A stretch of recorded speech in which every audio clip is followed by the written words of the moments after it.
Muy buenos días, tengan todo, cantad alegres a Dios, habitante de toda la tierra. Hoy, sábado 2 de mayo del 2020, nuestra Iglesia de Fatonville le da una cordial bienvenida a cada uno de ustedes que están aquí presentes y a los hermanos que están en las redes sociales en todo Centro, Suramérica, el Caribe y también en los Estados Unidos. Queremos comenzar con una oración, los que están en sus hogares, sintonizados con nosotros, y los que están aquí presentes. Vamos a inclinar nuestro rostro para tener una oración. Señor y Padre que estás en el cielo, te damos las gracias por una hermosa mañana que nos has dado a nosotros aquí en nuestra ciudad de Filadelfia. Te pedimos por nuestros hermanos que están en los hogares y por los hermanos que están presentes, que tú los bendigas, que tú los cuides y que tú los sanes. Te pedimos por los hermanos que no han podido trabajar, Señor, que muy pronto tú puedas realizarles su trabajo de nuevo, que tú nuevamente puedas ponerle el pan que ellos tenían antes de esta pandemia del corona. Cuídalos, Señor, los hermanos, sánalos y en toda la ancha faz de la tierra.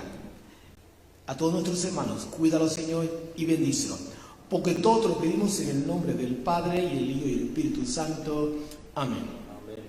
Bien, hermano, ahora vamos a comenzar con el servicio de canto. Vamos a cantar aquí con alegría y con regocijo. Y también ustedes, hermanos, que se encuentran en sus hogares, también puede cantar juntamente para que haga su servicio en su casa, ya que la escuela sabática es el corazón de la iglesia. Le dejamos el tiempo ahora para nuestra hermana Mayeli, el tiempo de ella, y cante juntamente con ella desde sus hogares.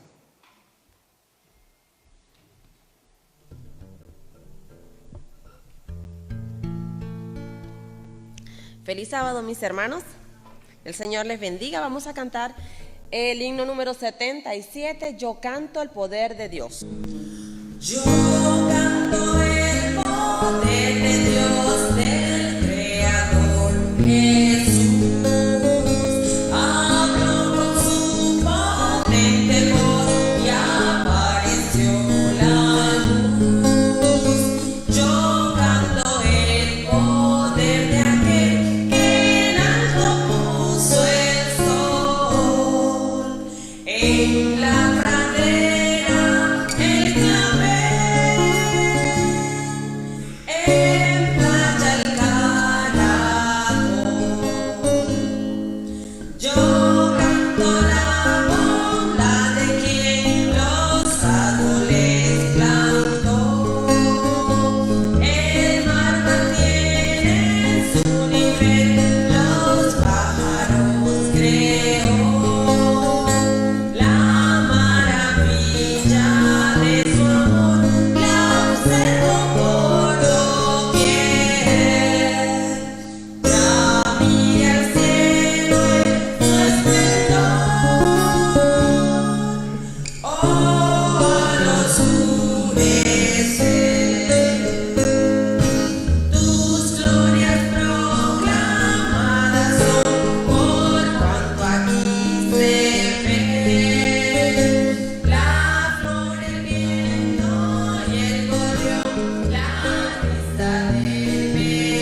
Habla, Señor, a mi alma, hable tu dulce voz, susurre tiernas notas, tú no estás solo, no,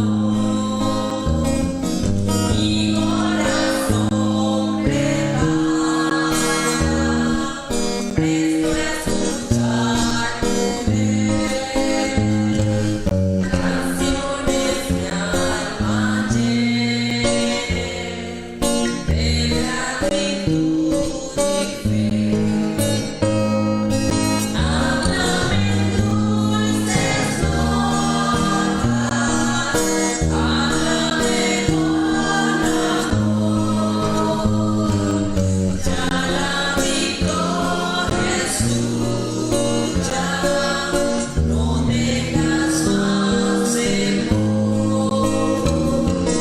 Háblame cada día, abre tu tierna voz, susurra en mis oídos, tú no estás solo, habla a tus hijos siempre, dales tu santidad, llénalos de tu gozo, enséñales a orar, a ti consagren todo, vivan tan solo en ti, traigan tu reino pronto, vean tu rostro a ti. Háblame dulces notas, háblame con amor, ya la victoria es tuya, no tengas más temor. Háblame cada día, abre tu tierna voz, susurra en mis oídos, tú no estás solo, hablando alelo antiguo, dice tu santa ley, tus testimonios siempre quiero guardar por fe, quiero magnificarte, quiero a tu gloria dar el grato testimonio de obedecer y amar. Háblame dulces notas, háblame con amor, ya la victoria es tuya, no tengas más temor. Háblame cada día, abre tu tierna voz, susurra en mis oídos, tú no estás solo.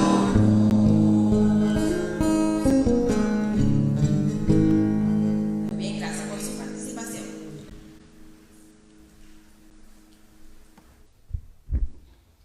Bien, gracias Mayeli, gracias a todos ustedes. Sé que muchos se gozaron por estos cantos y espero que ustedes también se hayan gozado a cantar juntamente con nosotros. Le damos la bienvenida a una familia que nos visita desde Colombia. Son ustedes, ¿cómo se llaman sus nombres? Y Steven, la primera vez que nos visitan, que el Señor me los bendiga. Quiero que sepan que somos su familia. Aquí también, que el Señor me los bendiga. Tenemos a más de 20 personas conectadas en nuestras redes sociales, 20 familias conectadas juntamente con nosotros en las redes sociales. Un hermoso sábado, hoy mayo 2 del 2020. Quiero decirles que aquí en Filadelfia está soleado, la temperatura va a estar muy buena y hermosa, que tanto aquí también se siente la atmósfera muy bonita. Pero ya ha llegado el tiempo que vamos a repasar nuestra lección de escuela sabática. Llevaba como título Solo la Biblia, sola escritura. Le damos el tiempo a nuestra profesora Luz Elena. Ella tendrá la lección de esta mañana, y si usted tiene preguntas puede enviarla por nuestras redes sociales y se la vamos a contestar. El tiempo es para ella.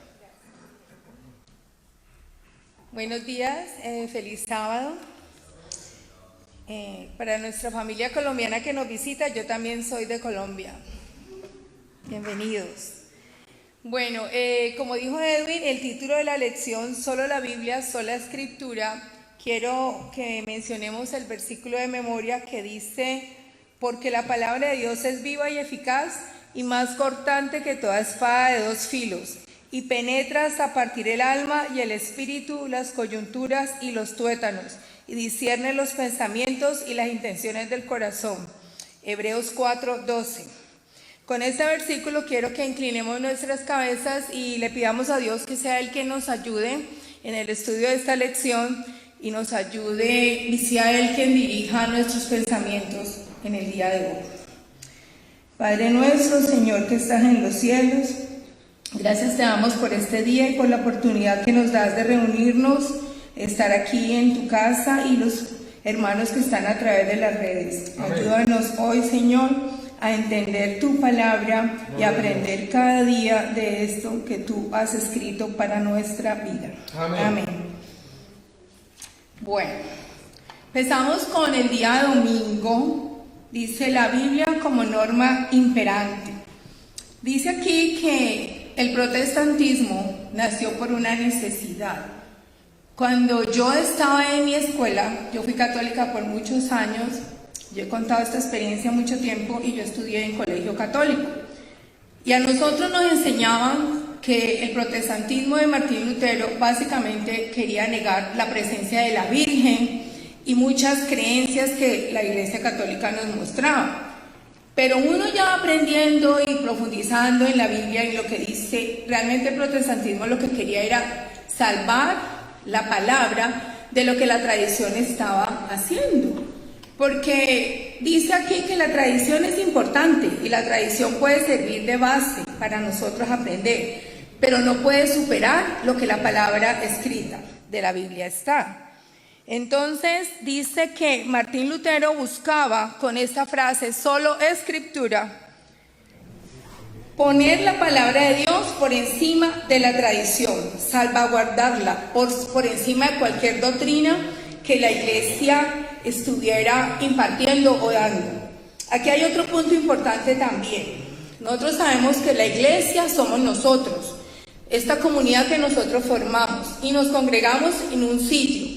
Y muchas veces cometemos el error como comunidad de iglesia de poner por encima nuestras tradiciones, nuestras costumbres que nos hacen identificar como un grupo, por encima de lo que la Biblia nos dice. Y a veces cometemos errores discriminando, excluyendo y juzgando, ¿cierto?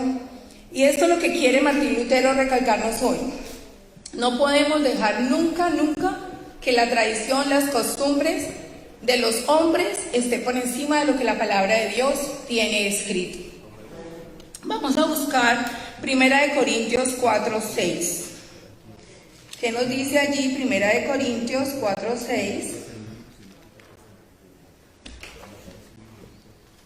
Dice así: pero esto, hermanos, lo he presentado como ejemplo en mí y en Apolos, por amor a vosotros, para que nosotros aprendáis a no pensar más de lo que está escrito, no sea que por causa de uno os envanezcáis unos contra otros. Entonces miremos allí. No pensar más de lo que está escrito, básico. Esto no nos está diciendo que no pensemos, Como seres humanos tenemos la razón que el Señor nos dio, que nos ayuda a discernir y a profundizar y a entender. Pero nos está diciendo que esa razón que a algunas personas de pronto nos hace sentir más poderosos porque conocemos, porque tenemos conocimiento, superar o pasar por encima de lo que la palabra escrita está manifestando. No podemos ni pensar más ni pensar menos de lo que está allí. No quitar y no aumentar. Dice que la razón se debe utilizar para interpretar. Nos ayuda a aprender lo que estos versículos están diciéndonos, pero no para cambiar la palabra de Dios a nuestro interés, a nuestra conveniencia. Cuando nosotros estamos evangelizando, llevando el mensaje a una persona, debemos ser muy claros en lo que creemos y en lo que estamos leyendo de la Biblia, sin tratar nosotros de imponer nuestros propios pensamientos o costumbres o lo que la experiencia nos ha dado de aprender. Se dice que podemos utilizar todo tipo de fuente, incluso la tradición, la arqueología, la geografía, los idiomas, porque sabemos que la Biblia se ha escrito en muchos idiomas. Y los comentarios bíblicos que otras personas hacen, también los podemos utilizar, pero no podemos dejarnos llevar por esto por encima de lo que la palabra escrita dice. Vamos a mirar algo que dice aquí, Hechos 17, 10, 11.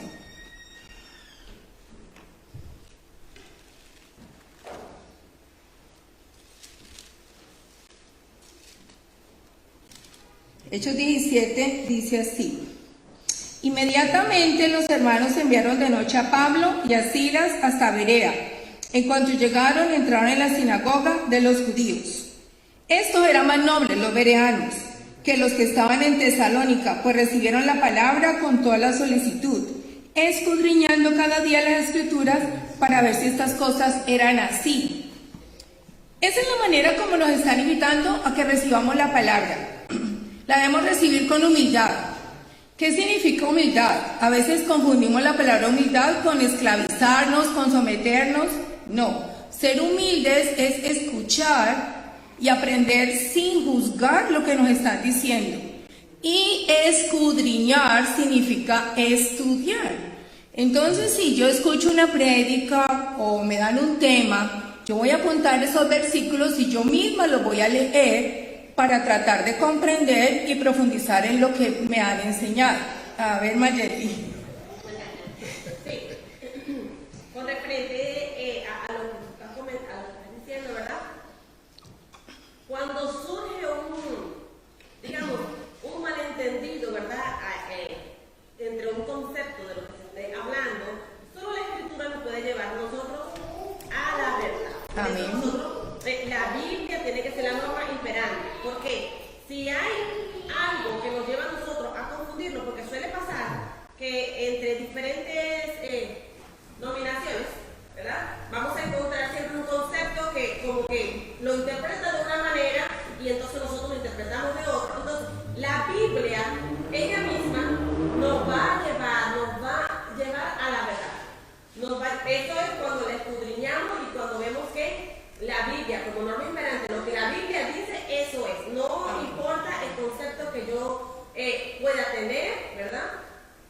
No es la interpretación que yo le quiera dar. La Biblia se interpreta por ella misma, es la norma imperante de todo cristiano. Muy bien lo que dice Mayeli, me acuerdo aquí de algo. Si cuando nosotros queremos que nuestros hermanos y que la humanidad entienda que la Biblia es la norma de vida, si tú vas a predicar o a enseñar la palabra y hablas de la Biblia, pero entonces empiezas a mencionar otros textos, otras fuentes, vas a confundir. Y entonces no vas a permitir que la persona realmente comprenda que esta es la guía básica, la guía mayor, como dice Mayeli, la norma imperante. Bueno, terminando ahí entonces con ese versículo, para terminar el día domingo, el mensaje es que tú recibas la palabra como está escrita en la Biblia y tú escudriñes la Biblia misma para encontrar las respuestas que te aquejan en el momento del estudio, como dijo Mayeli. Porque la Biblia es quien tiene las respuestas. Vamos para el día lunes. El lunes es la unidad de la escritura. Como ya lo dijo Mayeli, como venimos diciéndolo desde la clase anterior, el sábado pasado, La Biblia es un libro que presenta unidad. Si nosotros creemos que quien escribió la Biblia fue Dios a través de los profetas y apóstoles, discípulos y demás escribas que están allí, Él los inspiró, entonces es un libro de un solo autor. Cuando un libro es de un solo autor, debe tener unidad. Existen en literatura libros que son de varios autores, pero solamente son los libros que son de cuentos o historias donde cada una tiene un principio, un conflicto y un final. Pero la Biblia no. La Biblia es una unidad desde el Antiguo Testamento al Nuevo Testamento. La historia comienza desde el Antiguo Testamento cuando profetiza la venida de un Salvador y termina en el Nuevo Testamento cuando el Salvador se hizo hombre y se mezcló con el mundo y murió por salvar el mundo. O sea, es una unidad. No hay contradicción entre el Antiguo y el Nuevo Testamento. El Nuevo Testamento no se escribió para contradecir al Antiguo. Vamos a leer en Tito, capítulo 1, versículo 9, y nos dice cuál es la posición del líder de la iglesia ante la Biblia, cómo debe él mostrarse siempre. Vamos a ver aquí,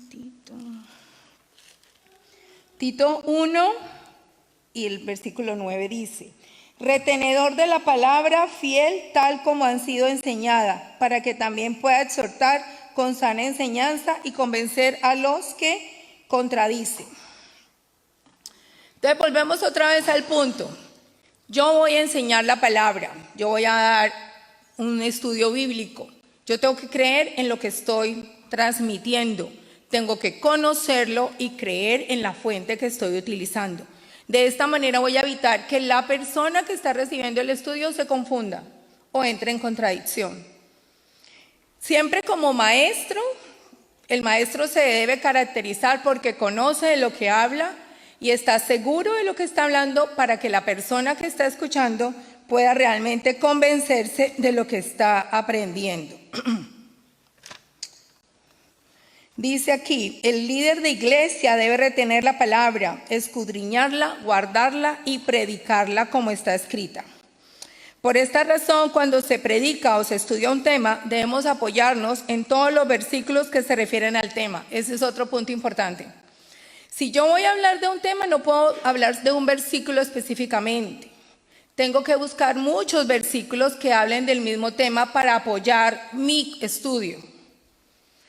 No puedo basarme solo en comentarios bíblicos que otras personas hayan hecho. Yo tengo que probar que todo ese tema está sustentado en el Antiguo y en el Nuevo Testamento con diferentes versículos.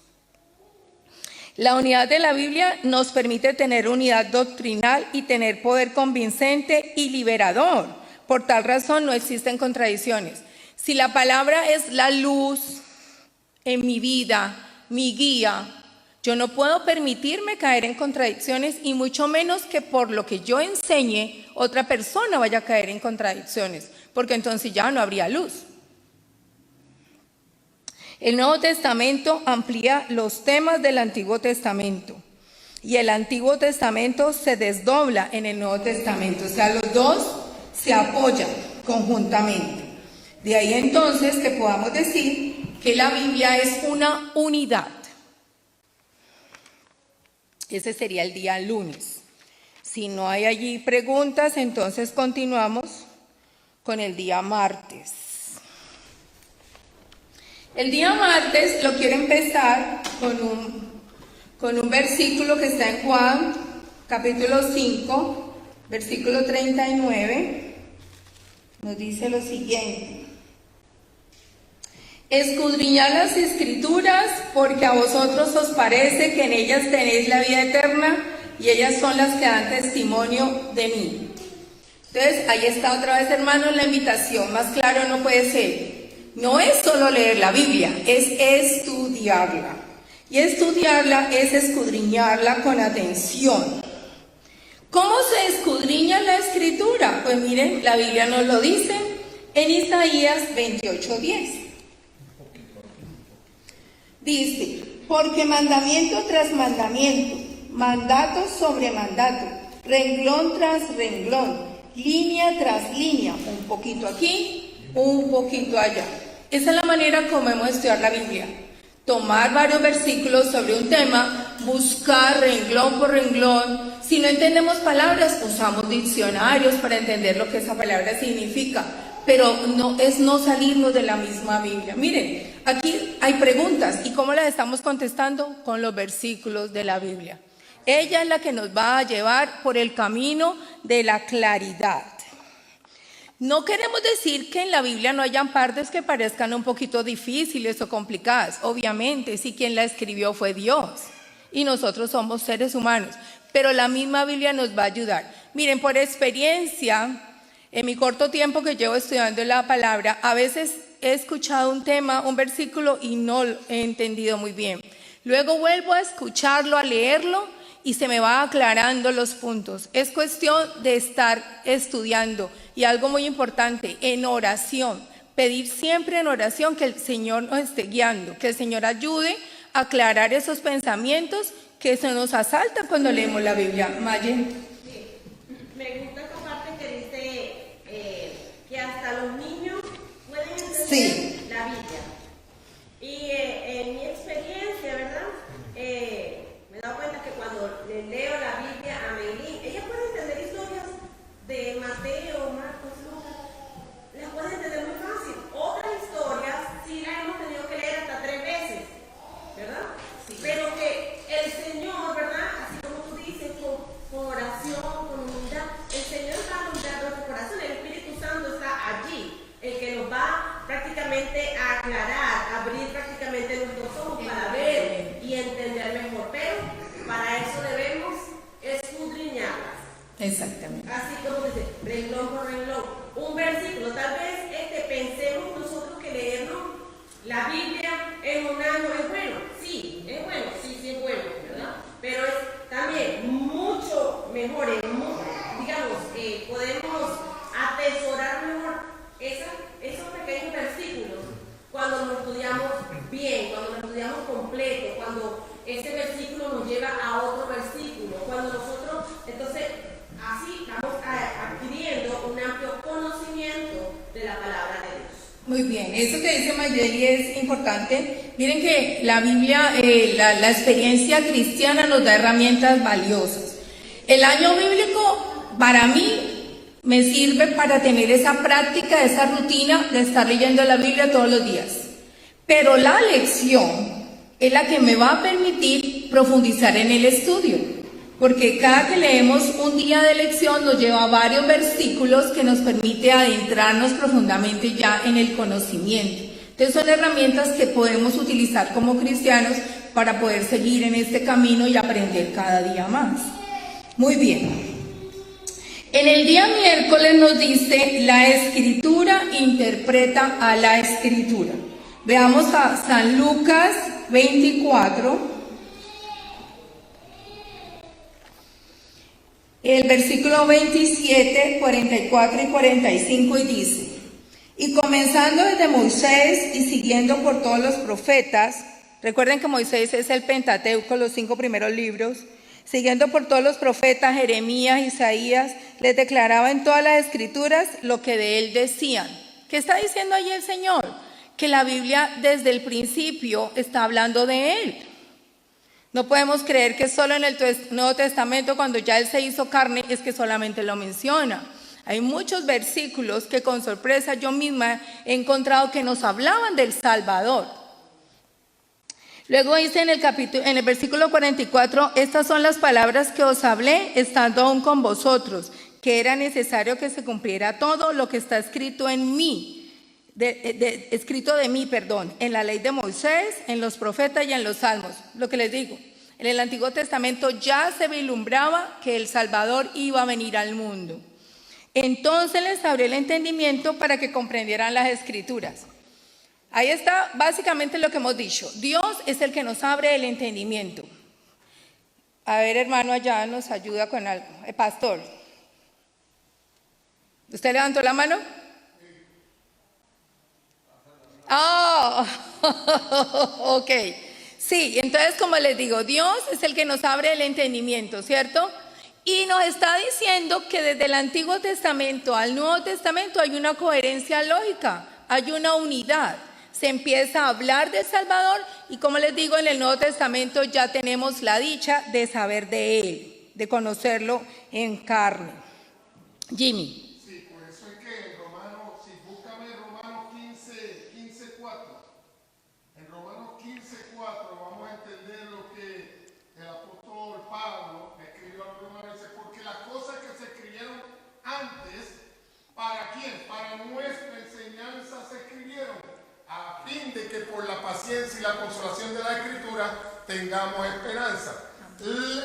El Antiguo Testamento nos ayudó a entender la venida del Consolador, la venida de Jesús también, lo que iba a pasar en los últimos días también, porque en Isaías habla de cómo va a ser la nueva Jerusalén. So que hay una unión y cada una de esas dos uniones se consulta la Biblia. Exacto. Por eso es que la Escritura también se interpreta ella misma. Exacto. Lo del antiguo, lo del nuevo, lo del antiguo habla lo del nuevo, y lo del nuevo, lo del antiguo. Muy bien.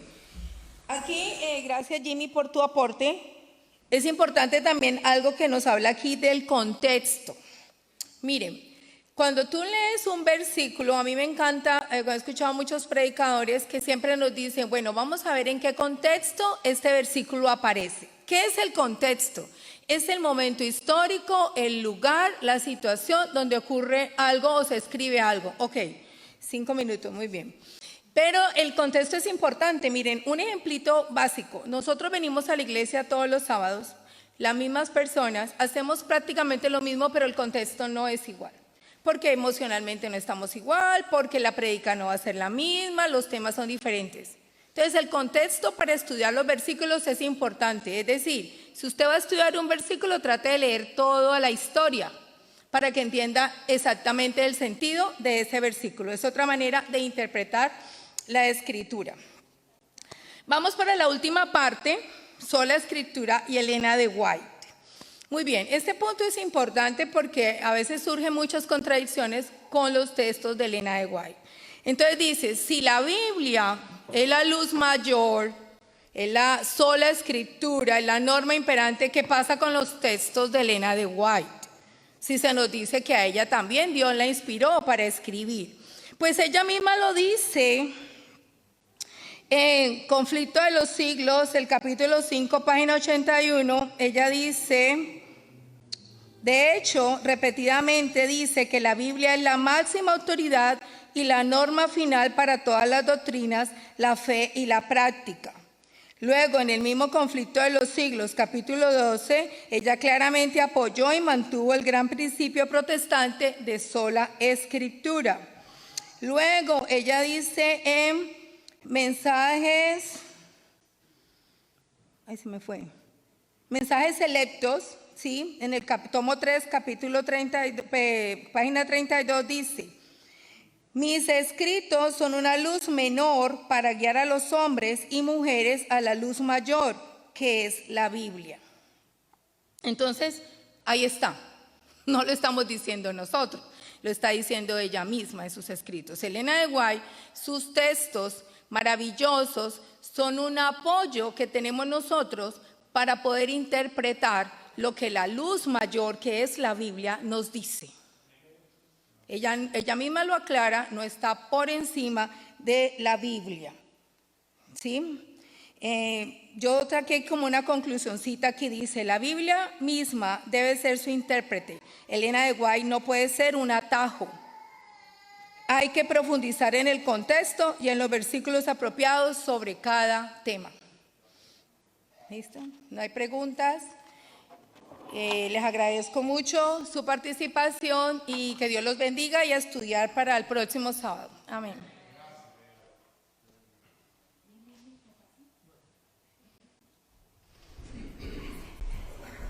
Muchas gracias a nuestra hermana Elena por esta hermosa lección, ¿verdad? También explicada, quiero dejar saber nuevamente de los que acaban de llegar a nuestro templo, bienvenidos nuevamente, y a los que se han introducido a nuestras redes sociales, que tenemos más de 80 familias que nos están viendo bajo a este stream que estamos directamente ¿A cuántos de ustedes les gustan los regalos? ¿Verdad? A todos, a todos. En especial si es su cumpleaños, si es su aniversario, si es, no sé, día de fiesta, día de Navidad. A todos les gustan los regalos. Sé que se está acercando un día muy bonito y muy especial. ¿Qué día es? Día de la Madre. El Día de las Madres, ¿verdad? Para toda la gente aquí en los Estados Unidos, ya que en otros países es otro diferente. Pero eso va a ser un programa que vamos a preparar para ustedes, para las madres, ya que se encuentran en casita o se encuentran aquí alrededor de nosotros. Pero tenemos un regalo para cada uno de ustedes y tenemos un especial por una persona bien, un hermano de nuestra iglesia que tiene una buena memoria, no como yo, pero como muchos de ustedes. Escuchemos a nuestro hermano Cristian con un poema, El tiempo para él. El cóndor y el caracol. El vanidoso cóndor se levanta diciendo al humilde caracol: ¿ves esa montaña tan alta como el sol? Es una cumbre andina, y hasta su propia cima tan solo sube un cóndor como yo. El pobre caracol, que casi no veía la cumbre que el cóndor le enseñaba, quedóse pensativo y al cabo le expresó: suba su majestad, que yo le sigo y llegaré a la cima. Batió el ave sus alas y al instante posóse altivo en la montaña andina, en tanto que el pobre caracol quiso subir la cumbre de los Andes. Volaba el cóndor desde una a la otra cima, y al cabo de mucho tiempo, en una detúvose cansado. Mas, cual no fue su asombro, un último esfuerzo el caracol hacía, y a la cúspide subía, en tanto que a su amigo decía: no os lo dije que a la cumbre yo llegaba, donde tan solo un cóndor. Cortóle el cóndor algo enfurecido: ¿cómo has llegado hasta aquí, mal atrevido? He llegado hasta aquí arrastrándome, subiendo noblemente. Mira, en mi cuerpo están marcadas una por una las piedras del camino. Subí, perdí el sentido, retrocedí todo lo que había subido, recobré fuerzas, empecé de nuevo. Y ya ves, aquí me tienes, compañero. Tú no eres el señor de las alturas. Hay otros que suben la cumbre de los Andes arrastrándose sobre las peñas duras. Todos suben. Una voz de lo alto resonó: bienaventurados los que sufren, bienaventurados los que lloran, bienaventurados los que rompen las paredes y dicen: es posible, alcanzaré mi suprema ambición. Mas a vosotros los caracoles os digo: si como caracoles tenéis que arrastraros para escalar las alturas, no envidiéis a los cóndores que subiendo nunca sufren. Vosotros al subir podéis decir: si tú vuelas, yo me arrastro, pero subo, porque al fin, compañeros, todos suben.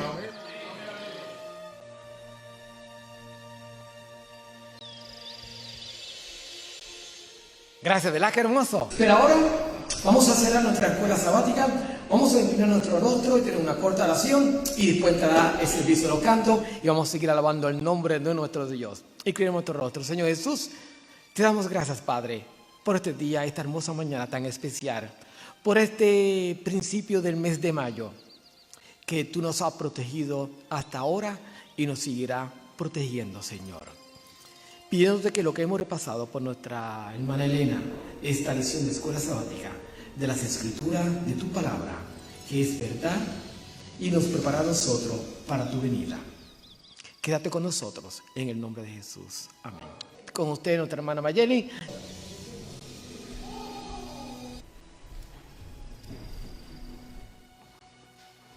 Muy bien, vamos a continuar nuestro servicio de cantos.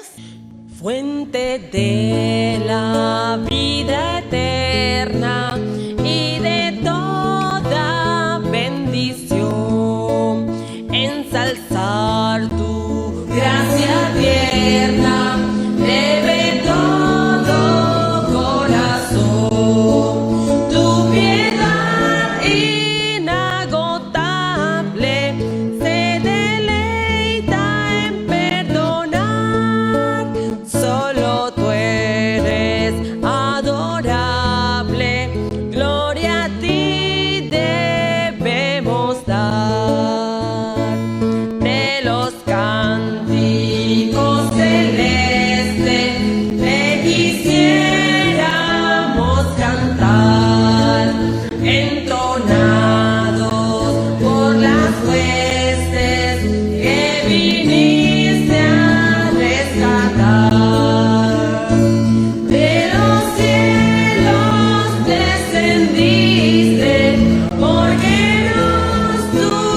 proclamaré tu clemencia, Salvador propicio sé. Amén. Gracias por su participación. Que el Señor les bendiga. Gracias, Mayeli, ¿verdad? Por esos servicios de canto. Yo sé que muchos se han gozado durante esta hermosa mañana, sábado 2 de mayo. Ahora tenemos para nuestros niños que están aquí y los niños que están en las redes sociales van a escuchar una historia para ellos. Vamos a verla ahora en nuestra pantalla y veremos esta historia para nuestros niños. Este día me ha tocado traerles la historia infantil de hoy de un personaje muy conocido y famoso en la historia de la Biblia, el cual es David, quien luchó con un gigante llamado Goliat. La historia de hoy se titula La valentía viene de Dios. Y la historia de hoy empieza así. En el pueblo de Belén vivía un niño llamado David. Siendo el menor de sus 7 hermanos, cuidaba las ovejas de su padre Isaí, pues sus hermanos estaban encargados de otras labores, según ellos más importantes. David aprendió a defender las ovejas de leones y osos y fieras salvajes. Siempre arriesgó su vida por ellas y las defendía. Y en sus tiempos libres tocaba el arpa y cantaba salmos dedicados a Dios para estar más cerca de él. Dios se agradó tanto de David que envió al profeta Samuel para que lo ungiera como rey de Israel, pues Saúl, que era el rey de esa nación, no era obediente a Dios y quedaba descalificado para seguir ocupando ese lugar. Samuel hizo lo que Dios le había mandado y ungió a David delante de su familia. Tiempo después, David fue enviado por su padre Isaí con alimento para sus hermanos.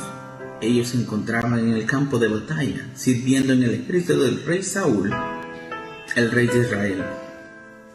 David encontró a sus hermanos, pero mientras hablaba con ellos, salió el gigante Goliat, un temible filisteo que todo el ejército de Israel temía, con su gran estatura, monumental corpulencia y su armadura majestuosa.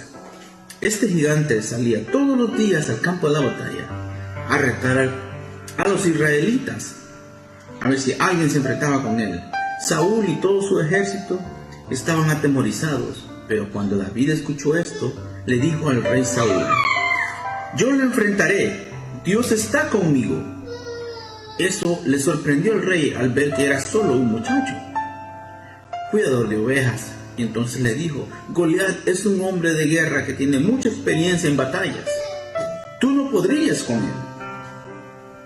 A lo que David, con mucha firmeza, le respondió: yo cuido del rebaño de mi padre, cuido contra leones y osos, y los defiendo y los mato a todos.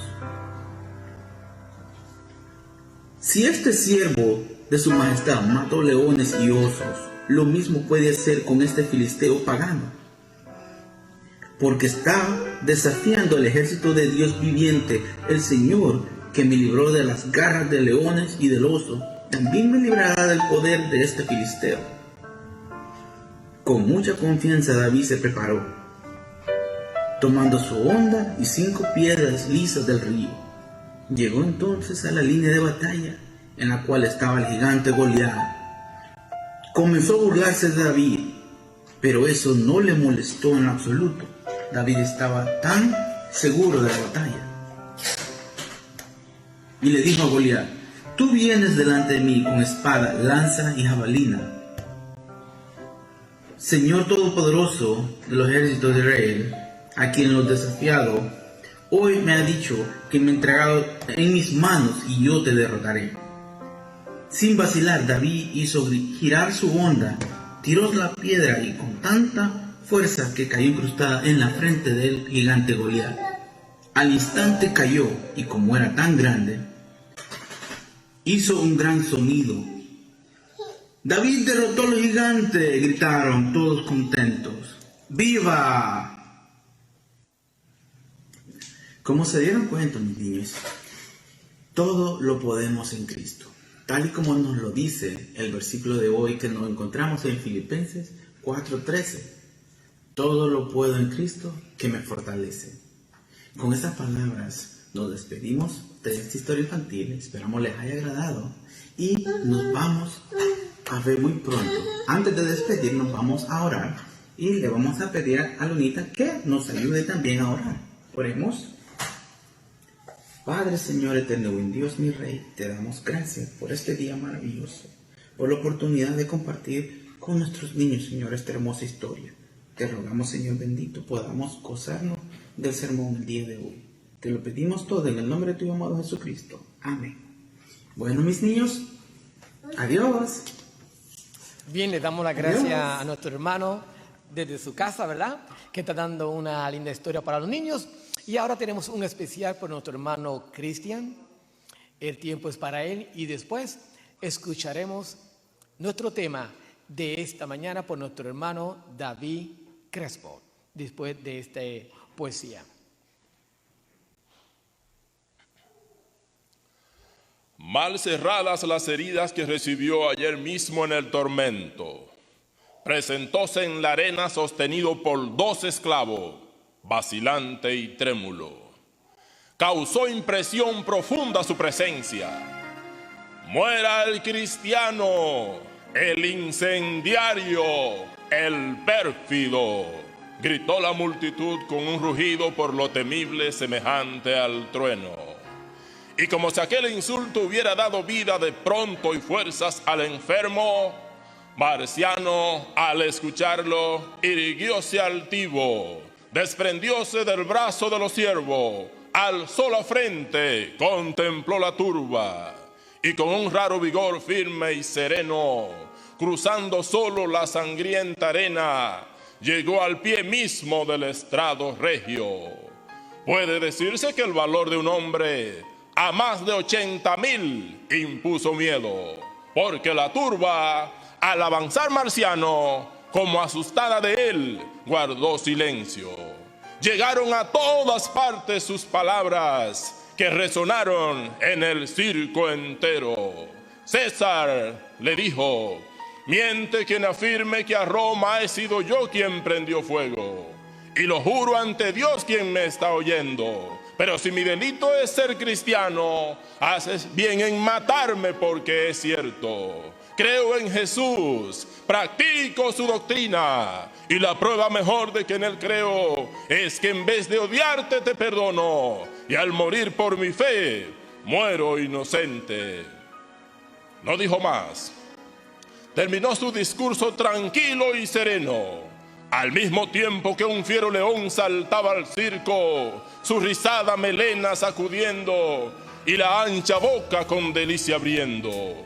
Duró la escena muda largo rato, y hubo un momento en que el león turbado pareciera, cual si en presencia de hombre tan sereno, rubor sintiera el indomable bruto de atacarlo mirándole indefenso. Pero al cabo, el hijo del desierto la fiereza venció, lanzó un rugido y de un salto cayó sobre su víctima. En estruendoso aplauso rompió el pueblo, brilló la sangre, se empapó la arena, y aún en la lucha del furor tremenda, Marciano, en un grito de agonía: te perdono, Nerón, dijo de nuevo.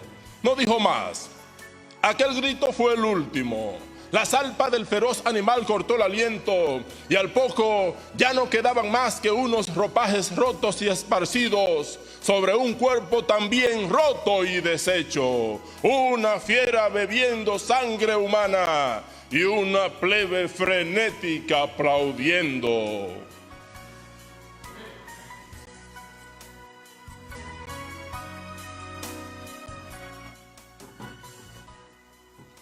Feliz sábado tengan todos. Nos sentimos complacidos en esta mañana de estar con ustedes. Quiero saludar a todas las personas que están conectadas por las redes sociales. De manera especial quiero enviar algunos saludos a algunos amigos que me han escrito. Está desde Dominicana mi primo Rubén Álvarez. Un abrazo, un saludo, Rubén. Alfonso y Lucy desde Chile también envían sus saludos. Ignacio Meléndez con Sergia también están allá desde Perú. Jomber y la iglesia de Bethesda desde Venezuela. También está mi prima Gabriela Ereu. Saludos, Gaby. Un abrazo.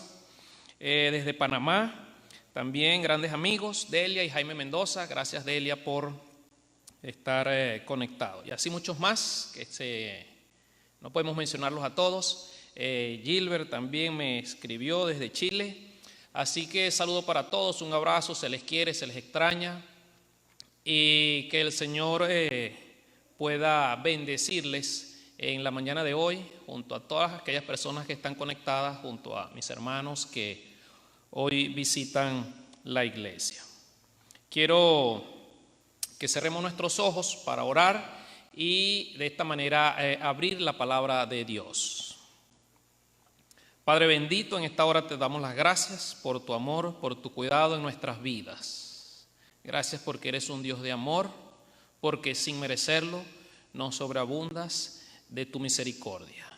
Al abrir tu palabra en esta mañana, imploramos, Señor, la dirección de tu Espíritu Santo. En el nombre de Jesús, amén. Amén. Bien, en la mañana de hoy vamos a abrir nuestras Biblias en Segunda de Crónicas, en el libro de las Crónicas de Israel, en su segundo libro, en el capítulo 17. Así que vamos a estudiar en esta media hora uno de los reyes de Israel. Vamos a estudiar acerca del rey Josafat. ¿Quién era Josafat? Josafat, hijo del buen rey Asa. La palabra de Dios dice que hizo lo recto ante los ojos de Jehová. El reinado de Josafat fue un reinado próspero. ¿Y por qué prosperaba Josafat? La palabra de Dios lo registra en los versículos 3 al 5 de Segunda de Crónicas, capítulo 17. Segunda de Crónicas, capítulo 17, y vamos a leer del verso 3 al 5.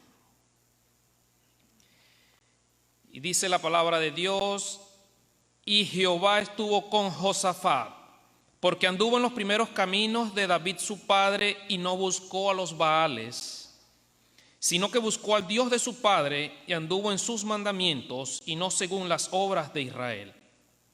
Jehová, por tanto, confirmó el reino en su mano, y todo Judá dio a Josafat presentes, y tuvo riquezas y gloria en abundancia.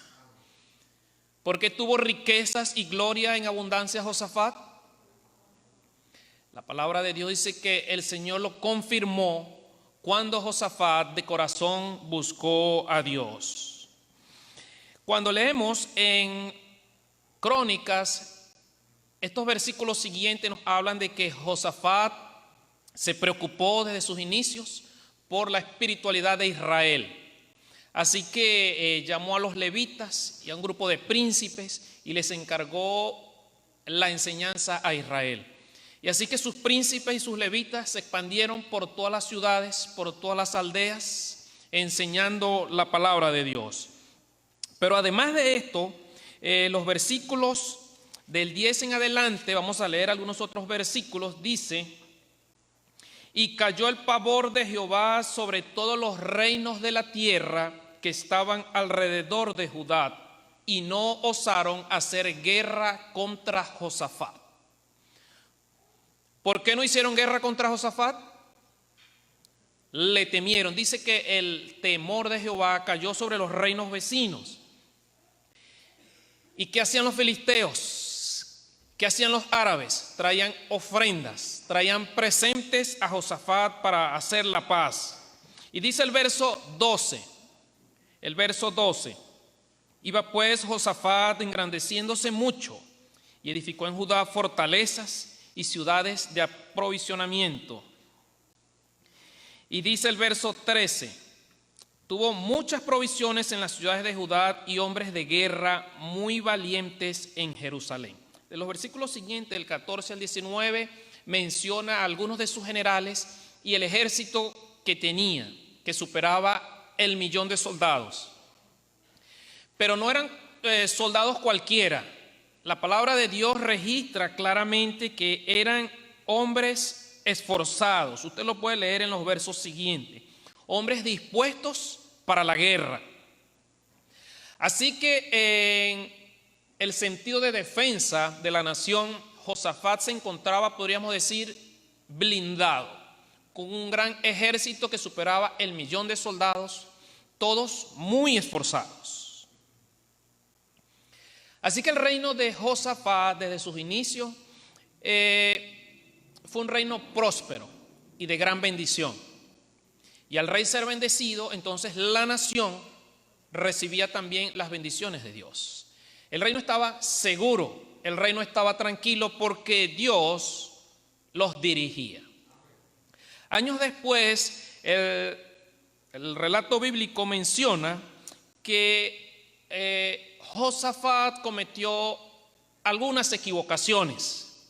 La primera de ellas, permitir que su hijo Joram se casase con Atalía. ¿Quién era Atalía? Atalía era la hija del rey Acab y de Jezabel. ¿Quién era el rey Acab? Acab era el rey de Israel. ¿Ok? Usted recordará que las 12 tribus se habían dividido y ahora era el reino del norte y el reino del sur. Israel y Judá. Así que 10 tribus pertenecían al reino del norte. Se llamaba Israel. Estas 10 tribus se quedaron con este nombre. ¿Ok? Y las otras 2 tribus, el reino del sur, digamos, estaba compuesto entonces por la tribu de Judá y la tribu de Benjamín. De allí en adelante comenzaron a marchar 2 reinos, cada uno de ellos escogía sus reyes. Así que por el reino de Judá se encontraba Josafat y por el reino de Israel se encontraba entonces ¿quién? Acá.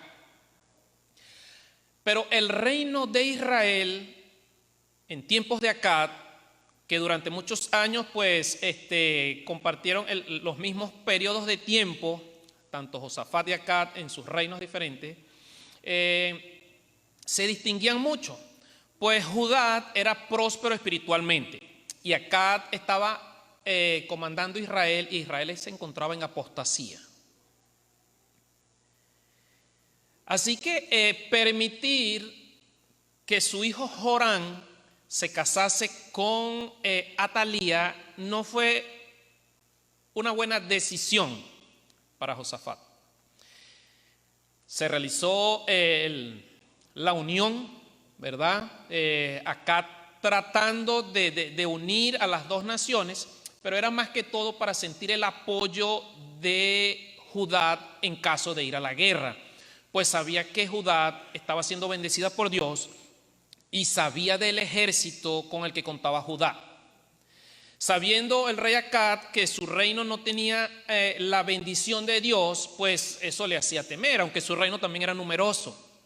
Y así que lo hizo en cierta forma para encontrar el beneficio de la protección.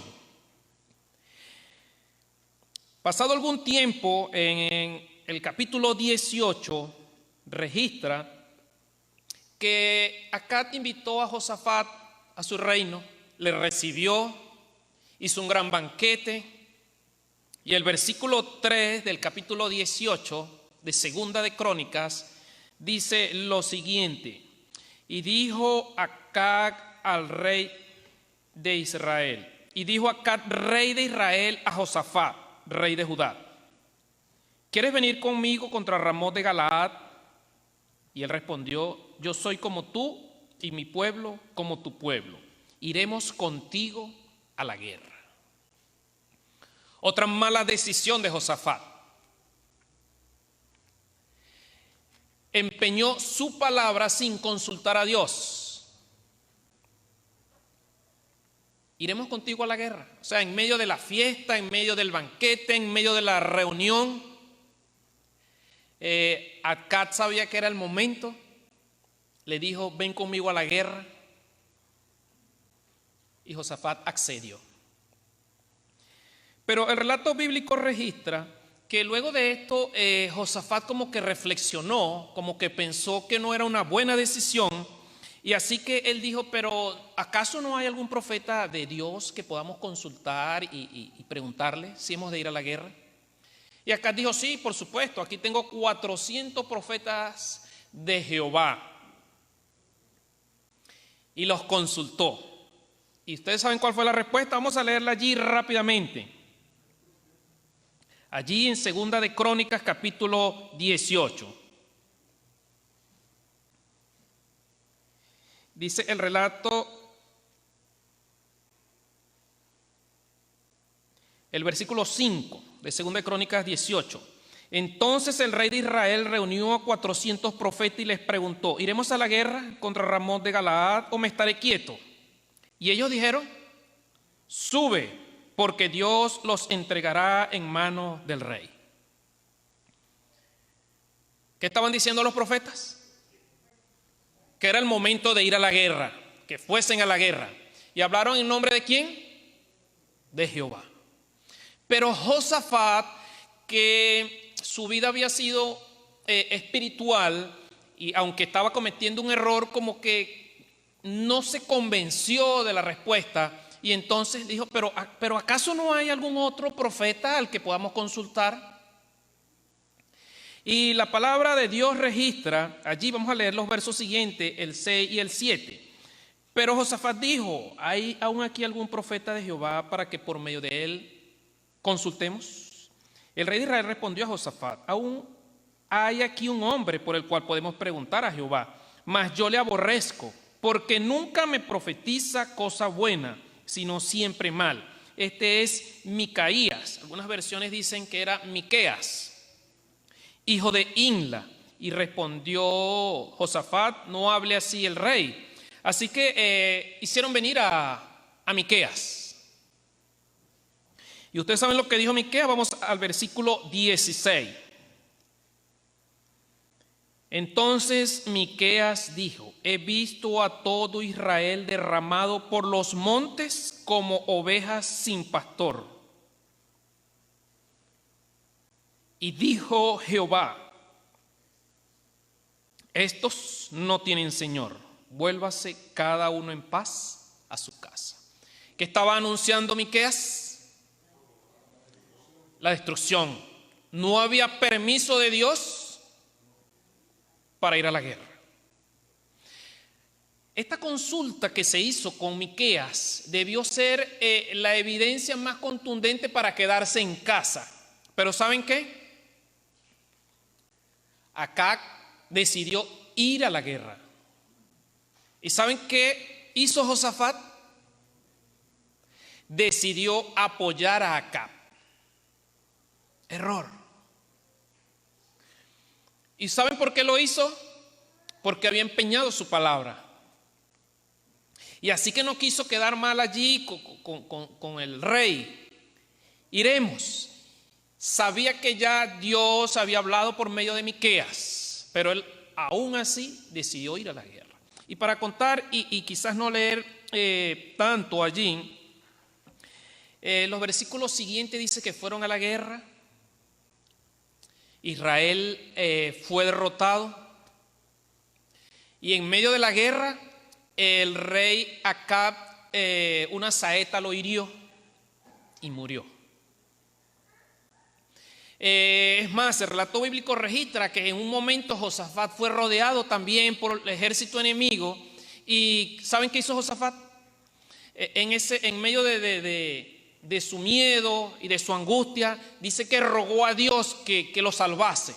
Y Dios, en su amor, en su misericordia, sabiendo que aunque estaba equivocado Josafat, Dios lo protegió.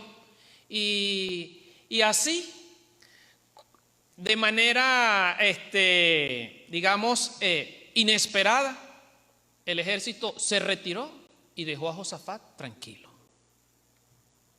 O sea, Dios lo protegió. Los ángeles de Dios lo cercaron.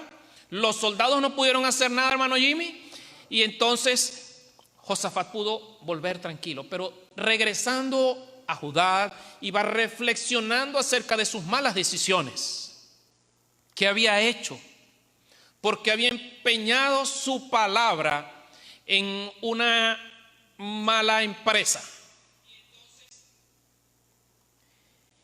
Así que en el capítulo 19, vamos al capítulo 19, los primeros 3 versículos dice: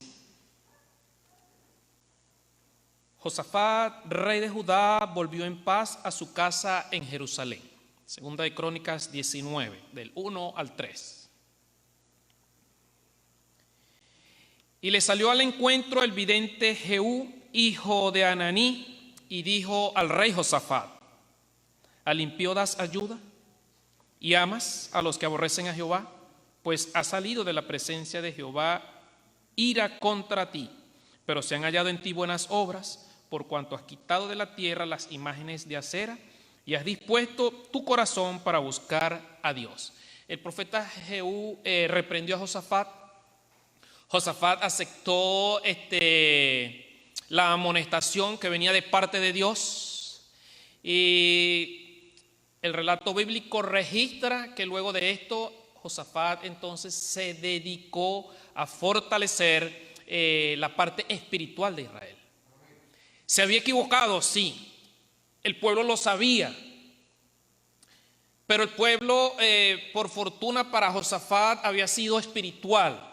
Y aunque se había cometido un error, pues el pueblo vio el error de su rey y el pueblo decidió continuar, avanzar en su crecimiento constante con Dios. El pueblo decidió seguir obediente a Dios y se olvidó lo que hizo el rey. Dios le había perdonado. Pasado algunos años,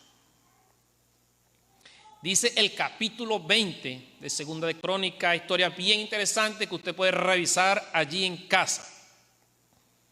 También lo puede conseguir en Patriarcas y Profetas en el capítulo 15, que lleva por título Josafat. Dice el capítulo 20, pasadas estas cosas, versículos 1 y 2. Aconteció que los hijos de Moab y de Amón, y con ellos otros de los amonitas, vinieron contra Josafat a la guerra. Y acudieron algunos y dieron aviso a Josafat diciendo: contra ti viene una gran multitud del otro lado del mar y de Siria, y aquí están en Hazezón Tamar, que es en Gadi. Venía un gran ejército y el aviso fue dado a Josafat. Usted recordará que al principio mencionábamos que Josafat tenía un ejército ¿cómo? Grande, numeroso, superaba el 1.000.000 de soldados, y la Biblia registra que eran combatientes esforzados y muy valientes. No era cualquier soldadito. No era que agarraron allá a algún soldado o algún hombre que iba caminando por allá, que venía de la pesca o de la agricultura o del cuidado de las ovejas, y le dijeron: ven acá que tú ahora vas a ser mi soldado. No. Tenía sus ejércitos preparados, tenía sus cuarteles. Y ahora llega la amenaza: contra ti viene una gran multitud del otro lado del mar.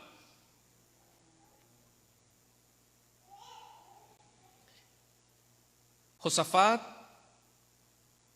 bien pudo estar quieto, estar tranquilo. Sus ciudades amuralladas, fortalecidas, sus cuarteles blindados, sus soldados valientes, listos para la guerra. Pero ¿saben qué hizo Josafat? Él no se confió de esto. Dice la palabra, el registro bíblico en el versículo 3 de Segunda de Crónicas 20. Entonces él tuvo temor, y Josafat humilló su rostro para consultar a Jehová, e hizo pregonar ayuno a toda Judá. ¿Qué hizo Josafat? Quédense tranquilos, no hay de qué preocuparse, que vengan, que acá los esperamos. Eso hizo Josafat. Se humilló, buscó a Dios. Y no solo eso, proclamó ayuno y oración para toda la nación.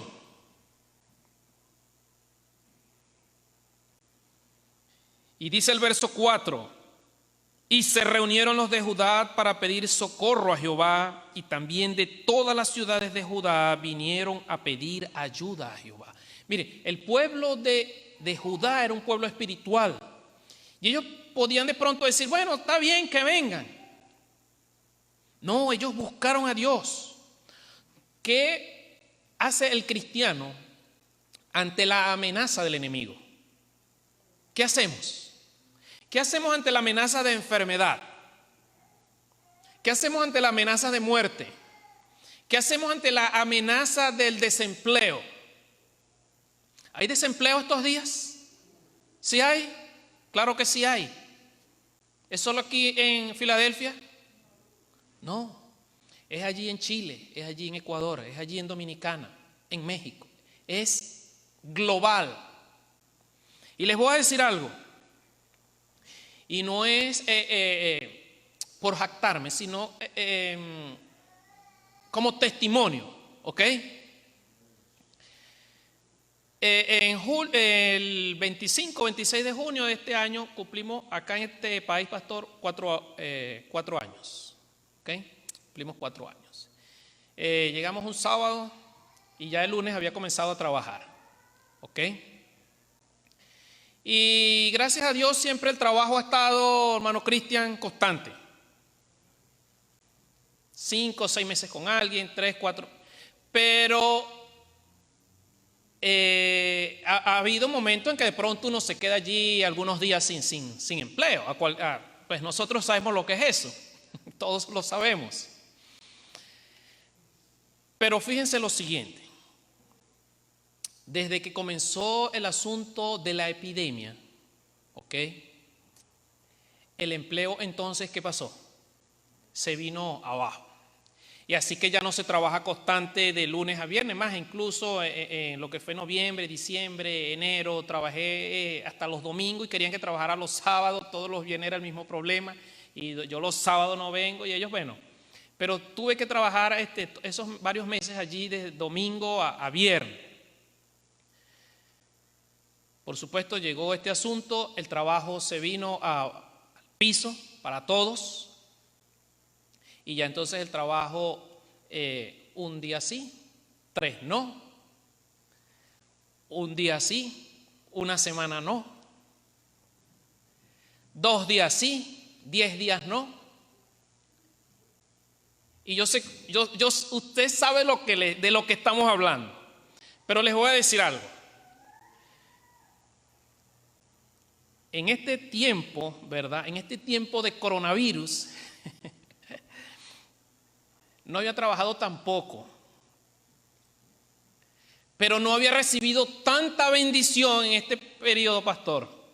O sea, antes no había recibido tanta bendición como en este periodo, es lo que les quiero decir.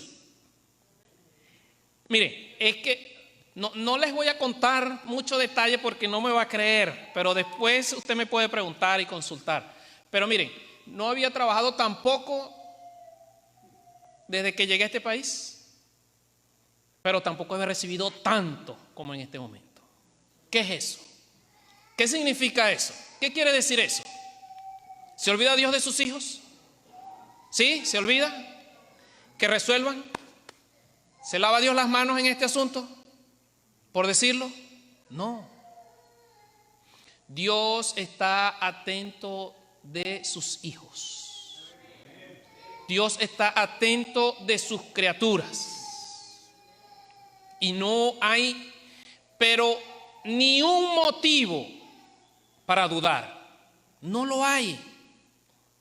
Porque es que Dios ha prometido su bendición y su bendición va a llegar.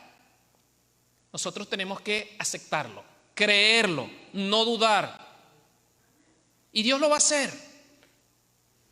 Y Damaris está allí, Damaris puede confirmarles lo que les estoy diciendo. Nunca había recibido tanto, pastor. Y una vez más doy gracias a Dios. Y nunca había trabajado tan poco. ¿Ok? Así que este asunto de coronavirus no me preocupa. ¿Ok? Porque yo sé que el Señor nos ha de seguir bendiciendo. ¿Ok? Hay que cuidarse, sí, hay que cuidarse. No le estoy diciendo no se cuide, no, hay que cuidarse. ¿Ok? También nos podemos enfermar, también nos podemos morir, claro que sí. ¿Ok? Pero si nos morimos, que sea haciendo la voluntad de Dios. ¿Ok? Llega la amenaza para Josafat. Y ya vamos a ir terminando. Llega la amenaza para Josafat. ¿Y qué leíamos que hizo Josafat? Se humilló y buscó al Señor. Dice el versículo 13 de Segunda de Crónicas 20.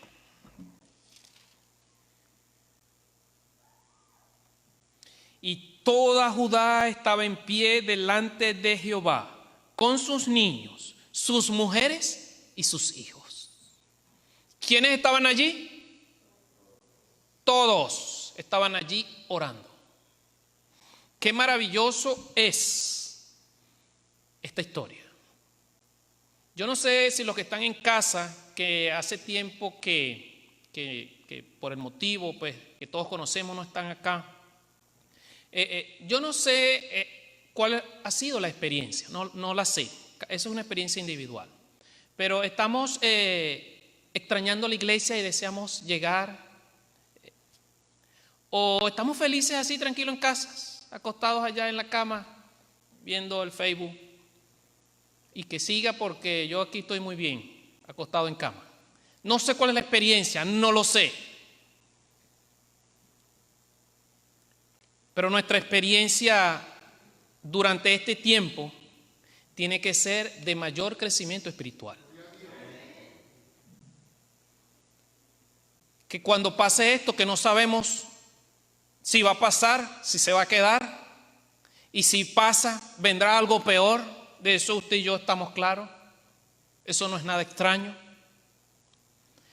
Pero de esta experiencia usted y yo tenemos que salir fortalecidos en la fe.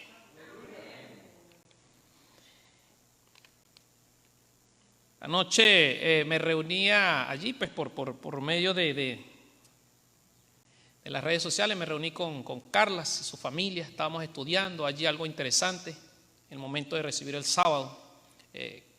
Estuvimos allí Laura, Lady, Damaris, mi persona y la familia de Carla. Dios les bendiga, Carla. Nathan estaba allí atento. Le dije que el próximo jueves o viernes que nos reunamos, pues les voy a hacer examen también de lo que se estudió anoche. Miren, familia, el versículo 14 al 17 de Segunda de Crónicas 20 dice que cuando estaban ellos orando allí en ese lugar, el versículo 14 dice, y estaba allí Jaasiel, hijo de Zacarías, dice, sobre el cual vino el Espíritu de Jehová en medio de la reunión. Y dice el verso 15, y dijo, oíd Judá todo y vosotros moradores de Jerusalén, y tú, rey Josafat, Jehová os dice así, no temáis ni os amedrentéis delante de esta multitud tan grande, porque no es vuestra la guerra, sino de Dios. Amén. ¿Era para estar tranquilo ahora? Sí, amén. Era para estar confiado, seguro. Si antes Josafat tuvo algo de temor, el profeta le estaba diciendo, no te preocupes, el Señor te manda a decir, quédate tranquilo, porque mía es la guerra. ¿Y saben qué hizo Josafat?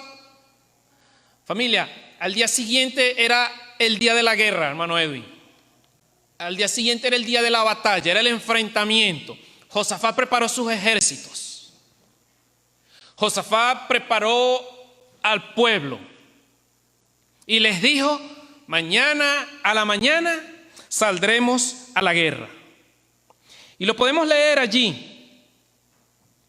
Vamos a leer el verso 20. Cuando se levantaron por la mañana, salieron al desierto de Tecoa. Y mientras ellos salían, Josafat, estando en pie, dijo, oídme Judá y moradores de Jerusalén, creed en Jehová vuestro Dios y estaréis seguros. Creed a sus profetas y seréis prosperados. Y dice el verso 21, y habido consejo con el pueblo, puso a algunos, ¿a qué los puso? A que cantasen y alabasen a Jehová, Así que cuando ellos se levantaron en la mañana para ir a la guerra, inmediatamente Josafat llamó a los levitas cantores y les dijo: vamos, pero cantando, vamos, pero alabando a Dios. Maravillosa lección, familia. Mucho que aprender en la historia de Josafat. Ante los problemas, ¿qué tenemos que hacer? Orar. Y si el Señor no nos responde, seguimos orando, hermana Luz. Muy bien. ¿Y saben qué más hizo el pueblo aparte de orar con las mujeres y los niños? Cantaron alabanzas a Dios. ¿Estaban cómo? ¿Preocupados? ¿Asustados? ¿Estaban nerviosos? No, estaban tranquilos. Iban cantando. Y si de pronto en el corazón de alguno había cierto sustito, al cantar, entonces su corazón se llenó ¿de qué? De paz, de tranquilidad. Confiados en Dios.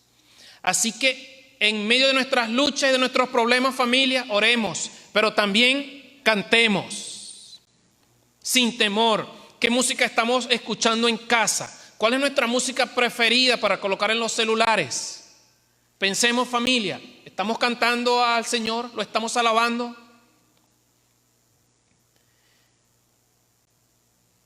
Algunos de ustedes pues, que me conocen saben, crecí en la iglesia, mis padres adventistas, mis abuelos adventistas, tuve la bendición y el privilegio de crecer en un hogar adventista con sus luchas, sus problemas, sus altas y bajas, pero con la bendición de ser parte de la iglesia adventista, porque es una gran bendición, ¿o no? Sí lo es.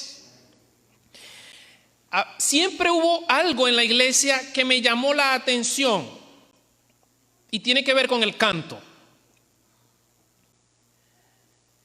Cuando había un funeral, pastor, yo decía, oye, pero como que no pega mucho cantar.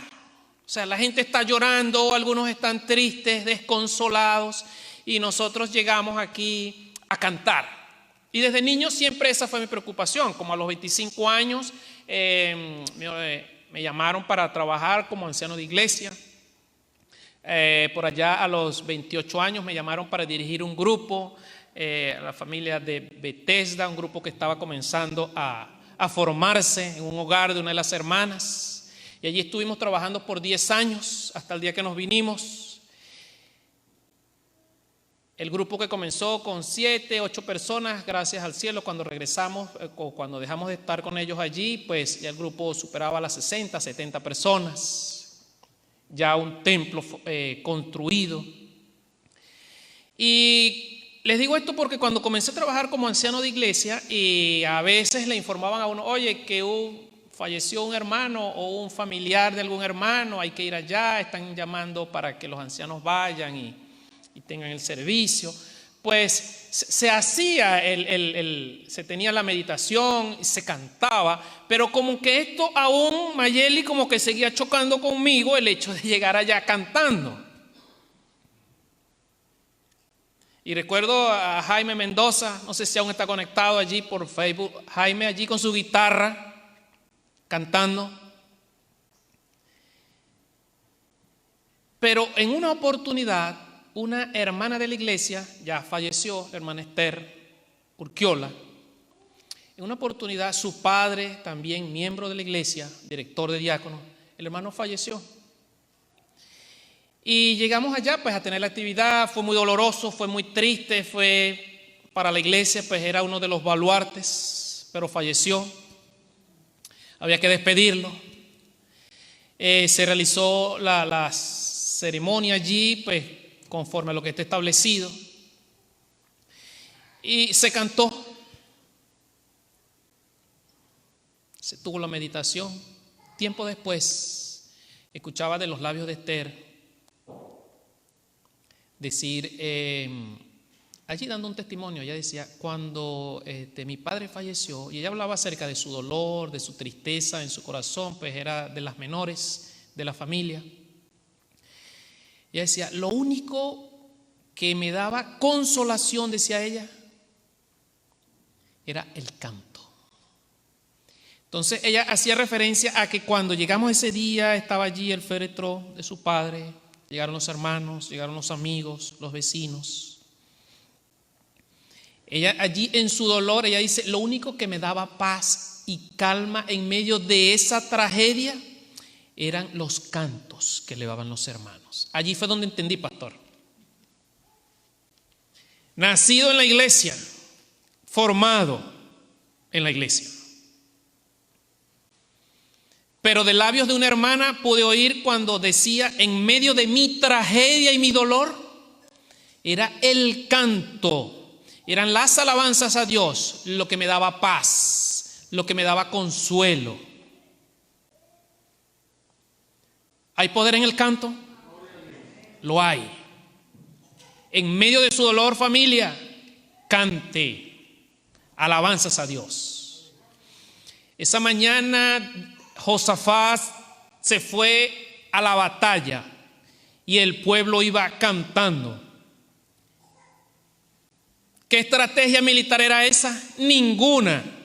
Imagínense, los soldados con su espada acá, con su lanza, con su escudo, cantando, alabando a Dios. Y así como estaba Mayeli esta mañana, cantamos uno que dice Enrique y cantamos otro que dice allí, a las peticiones por las redes sociales. Y me imagino aquellos cantores. Y ahora cantamos el que dice el hermano Edwin. Y Edwin con su escudo, con su lanza, cantando. Y más atrás iba Luz, iba Johnny, cantando. Así todos, felices. ¿Y a dónde iban? A la guerra. Tremendo, ¿verdad? Nos llama poderosamente la atención este asunto. Iban a la guerra, pero iban confiados en Dios. Y la historia termina diciendo, usted recordará que cuando, vamos a leerlo.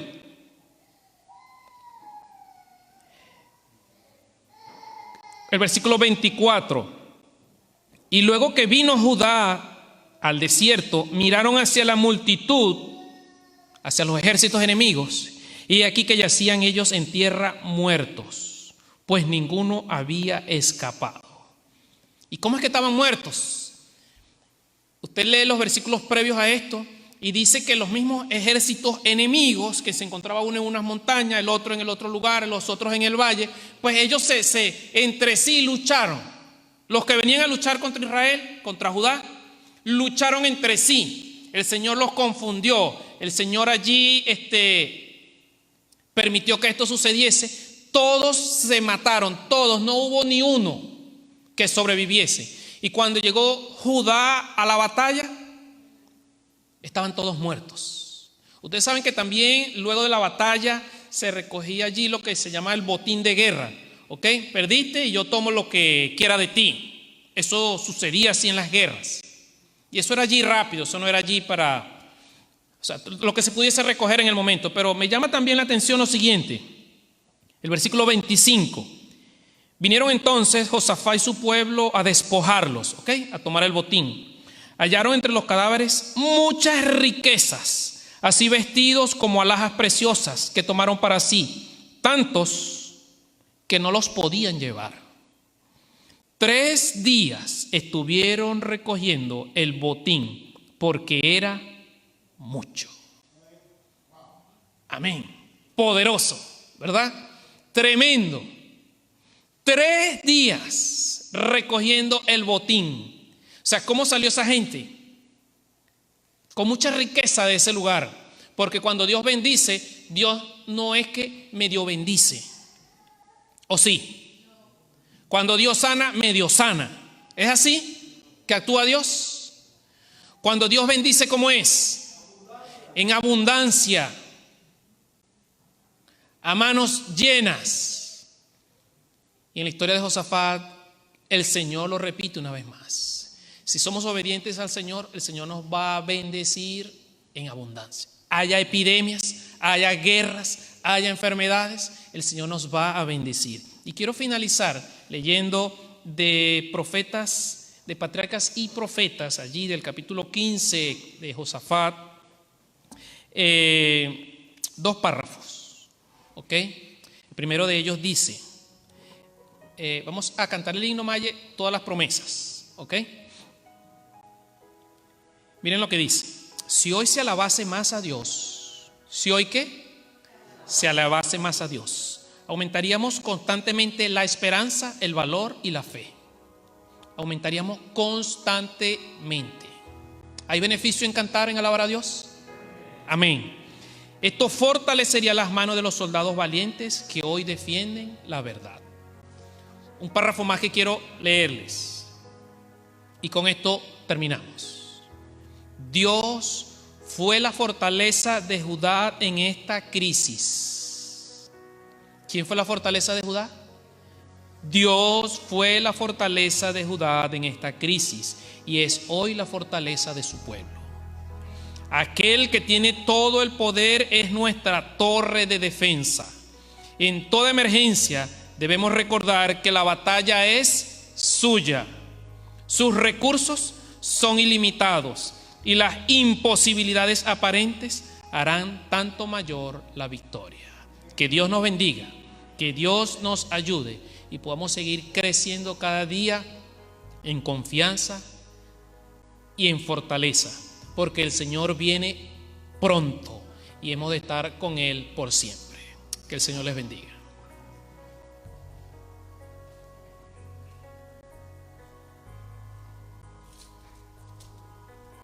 Gracias, David. ¿Verdad? ¿Cuánto le gustaron el tema de esta mañana? A mí me encantó. David, que el Señor te siga bendiciendo. Me acaban de mandar un texto que oren por la familia de la hermana Mónica Villot, que un familiar le tuvieron que desconectar la máquina esta mañana.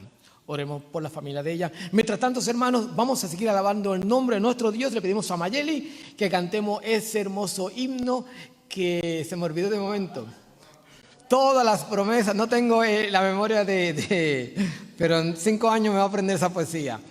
Todas las promesas del Señor Jesús. Vamos a ponernos de pie, y Mayeli, que pase al frente y vamos a cantar el nombre de nuestro Dios.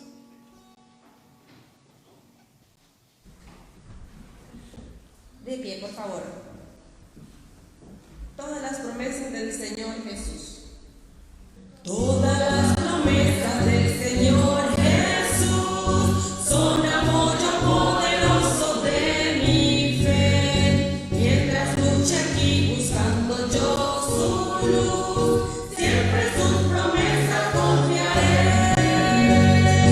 Grandes, fieles, todas las promesas que el Señor ha dado. Grandes.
Inclinemos nuestro rostro para orar.